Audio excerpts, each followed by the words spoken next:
1 in 10 of whom has a diagnosable condition, the long-term effects can be crippling. Children with behavioural disorders are 4 times more likely to be drug dependent, 6 times more likely to die before the age of 30, and 20 times more likely to end up in prison. We all know someone, a family member, friend, or colleague, who is directly affected by mental health problems. But while people talk about parity of esteem, and it was a Conservative-led government that legislated for it, there is no escaping the fact that people with mental health problems are still not treated the same as if they have a physical ailment. Or the fact that all of us, government, employers, schools, charities, need to do more to support all of our mental well-being. As Home Secretary, I was determined to take on the grave injustices concerning mental illness that were within my remit, and I made improving the police response to people with mental health needs a top priority.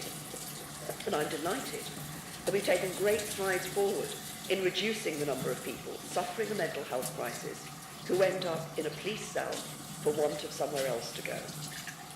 Since 2011-12, there has been an almost 80% reduction of such incidences across England. So more people detained under Section 136 of the Mental Health Act are rightly being taken to a health-based place of safety rather than being held in a cell. And for children and young people, the reduction is comparable.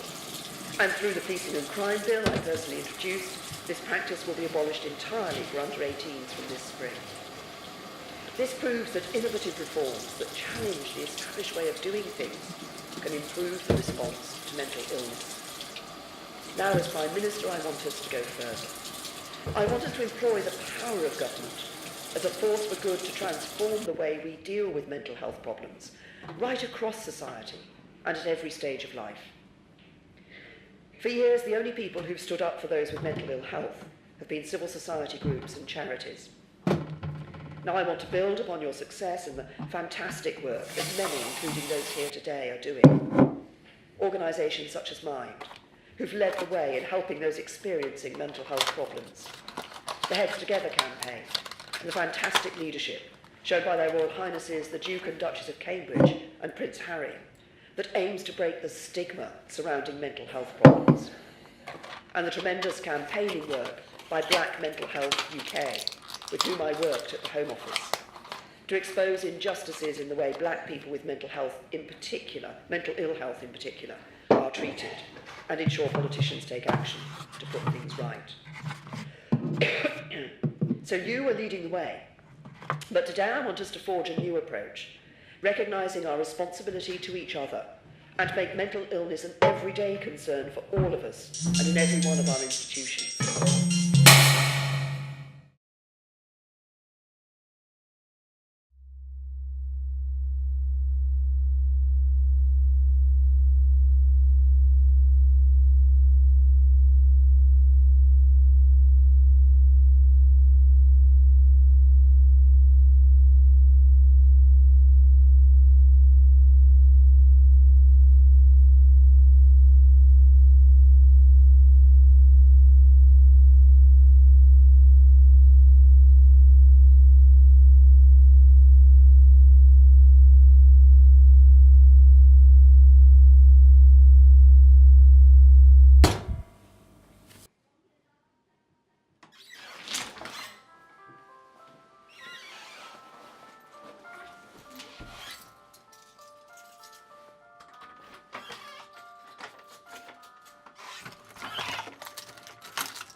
3 times!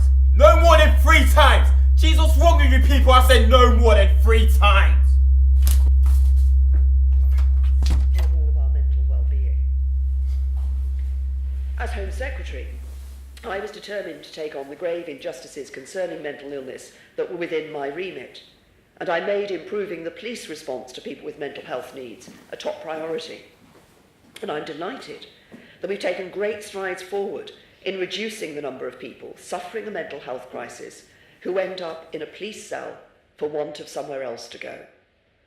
Since 2011-12, there has been an almost 80% reduction of such incidences across England. So more people to